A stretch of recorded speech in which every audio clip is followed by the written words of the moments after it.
lot of people lately have wondered why I am so concerned about buying non-ethanol gasoline, and I'm going to do a little demonstration here to show why. This is gasoline in an old mason jar actually that's came out of a gas station in Huntsville, Alabama that's advertising that their gas is non-ethanol.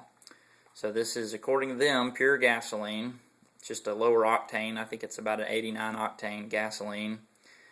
And so what we're going to do is I'm going to pour a little bit of tap water in that sample of gasoline, and we'll look and see what happens to the water in the gasoline and see what happens to it as it goes into the gas. So I'm going to pour that in. Don't really need to add a whole lot. And as you can see, it's maybe a little difficult to see in this video, but there's a separate little puddle, so to speak, underneath that's separated in the bottom. I'll swirl it around a little bit and then hold it still, and you can see how the bottom, it looks like there's a separate puddle. That's the water.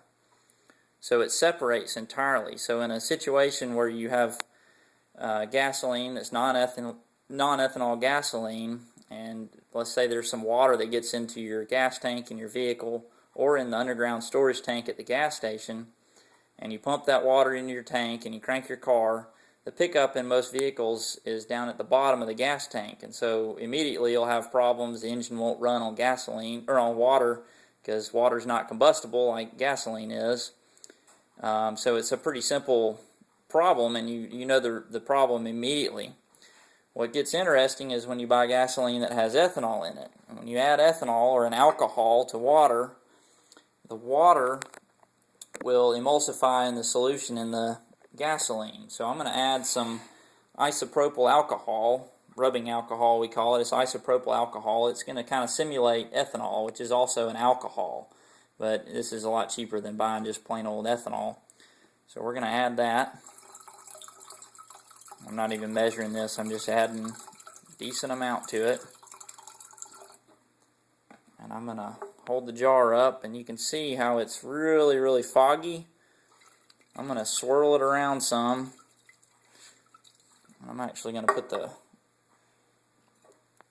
jar up to the light here where you can see, hopefully, that the water no longer separates in the gasoline solution. As I swirl it around and hold it still like I was doing earlier, there may be just a little bit in the bottom that is separated, but for the most part, most of it, if I swirl this around enough, it'll actually emulsify or get suspended, I guess, in the gasoline. So per volume, there's water still in the solution, but it's inside the gasoline. It's mixed in with it. And so your engine in your vehicle will run not as well, but as opposed to a pure gasoline solution with water in the bottom, it won't run at all initially. But here, the pickup is actually picking up gas and water at the same time.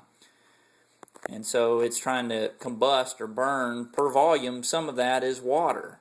So you'll have decreased performance.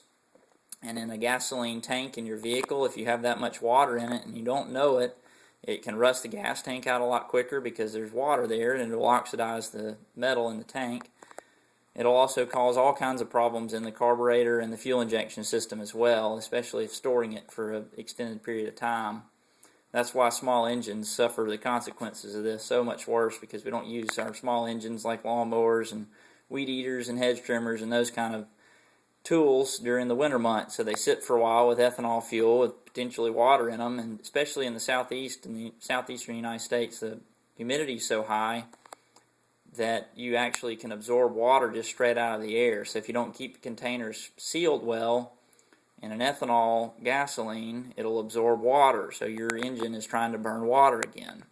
There's all kinds of ways water can get introduced into the system, but this test is really just to show, and demonstration is just to show how it's suspended in the solution. And at the same time, we're kind of proving that I believe this is truly non-ethanol gasoline from that station as it separated before. So, well, adios.